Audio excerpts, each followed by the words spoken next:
Assalamualaikum tuan-tuan. Jom kita pergi petik maman pasir. Let's go. Cepat. Maman pasir. Cucu Adam tergagap nak makan maman pasir. Hari ini Cucu Adam petik. Petik yang hidup liar lah. Tuan-tuan, batu karang sangat terbaik. Okey ya. Cucu Adam sedang petik maman pasir pagi ni. Cucu Adam tergagap nak makan. Ini. Untuk tuan-tuan yang mengalami masalah batu karang, ni dia penawar besar. Maman pasir. Ambil maman pasir ni, makan. Rebus, minum air rebusan dia pun boleh. Makan macam tu pun boleh.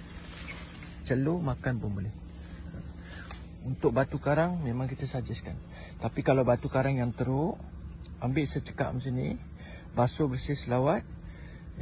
Satu pokok ni, bunga dia satu pokok ni, maman pasir ni, masuk dalam pengisar, letak segelas air, kisar, tapis dan minum. Kalau batu karang kecil, batu karang pedu, batu karang pinggang yang teruk, ni dia maman pasir.